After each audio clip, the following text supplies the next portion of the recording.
मेरा क्वेश्चन ये है, अपनी लाइफ में कई ऐसे काम होते हैं कि जो आपको टास्क दिया जाता है, जैसे या अपने आप ज़ाती काम करना चाह रहे हैं, कोई भी काम आप करते हैं, तो जी। आप उसमें फुल लगन के साथ काम करते हैं, अपनी मेहनत के साथ और फुल एफर्ट के साथ आप काम करते हैं।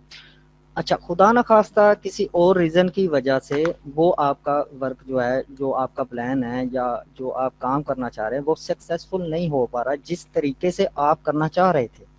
तो ठीक है। उस सूरत में माइंड पे एक बोझ सा बन जाता है। उस बोझ से बचने के लिए बंदा क्या करे?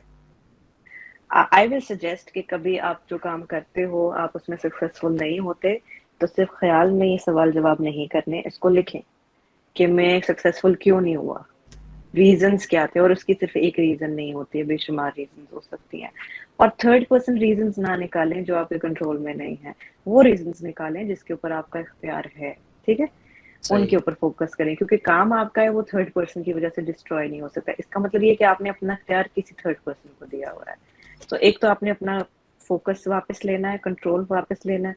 दूसरी चीज, अब इन सॉल्यूशंस निकाले ना, और आपने शर्त रख दी अपने काम के ऊपर कि मेरे काम करने का जो अंदाज है या तरीकेकार है उसके अकॉर्डिंगली अगर काम नहीं होगा तो वो क्यों नहीं हुआ, क्यों, इसको तो होना चाहिए था। जब आप अपने ऊपर शर्त रख देंगे इस तरह की, तो आप कामयाब नहीं हो पाएंगे उस सिचुएशन में, अनटिल एंड अनलेस आपके पास डिफरेंट ऑप्शंस है। मैं कोई भी टास्क निकालती हूँ या प्रोजेक्ट निकालती हूँ, उसके 3 से 4 रिजल्ट्स निकलते हैं। ठीक है, और फेलियर भी निकलेगा, और फिर वो रिजल्ट भी निकलेगा जहां पे कोई रिजल्ट नहीं है, इट्स निल, इट्स नॉर्मल। तो उन सबको अपने नजर में रखना है। ठीक है, जैसे मैं अगर कोई क्लाइंट ले रही हूँ, तो I am not going to be 100% sure कि ये क्लाइंट जब यहाँ से जाएगा या हमारी ट्रीटमेंट खत्म होगी तो वो 100% ठीक होंगे। It can be a failure too, it can be a disaster too, it can be turn out to be कि कोई इफेक्ट नहीं है। ठीक है, लेकिन इट्स नॉट मी। दो चीजें कंबाइंड है। रिजल्ट्स क्या है, अच्छा मैंने ये टेक्निक अप्लाई की, इसका रिजल्ट क्या था। इसी तरह से आपने जो अपने ऊपर पाबंदी लगाई हुई है, रूल्स लगाए हुए कि नहीं मैंने ये जो अप्रोच थी उसी से होना चाहिए था, कोई भी एक टास्क करने की जिंदगी में एक अप्रोच नहीं है।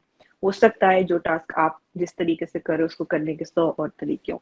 इवन अगर हम मैथ्स को ले लें या अलजबरा को ले लें, एल्गोरिथम्स को ले लें उठा के, there are multiple formulas and multiple solutions of every problem। ठीक है, इसी तरह से हर काम और हर एक्सपेरिमेंट के लिए, हर प्रोजेक्ट के लिए डिफरेंट नजरिया, डिफरेंट तरीकेकार है कि हमें किस तरह से इसको अप्रोच करना चाहिए, क्या रूल सेट करने चाहिए, एंड रिजल्ट क्या निकलेंगे।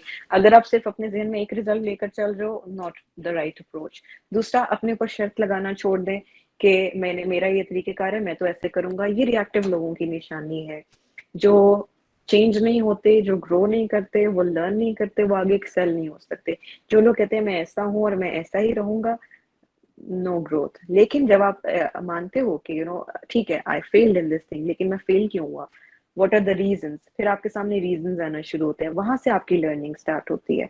आपकी कामयाबी, आपकी खुशियां आपको कुछ नहीं सिखाती, बट आपके फेलियर्स, आपके प्रॉब्लम्स, आपकी जिंदगी में मुश्किलात आपको वो कुछ सिखाती हैं जो आपने पहले कभी लर्न नहीं किया। So try to learn from these things, try to gain experience from these things. अगर आपके पास फेलियर भी आ रहा है या कोई काम सक्सीड नहीं भी हो रहा, तो मैं क्या करूँ, अब इसके अंदर मुझे क्या करने की जरूरत है, या मेरे एंड पे क्या चीजें जिसके ऊपर मैं काम कर सकता हूँ।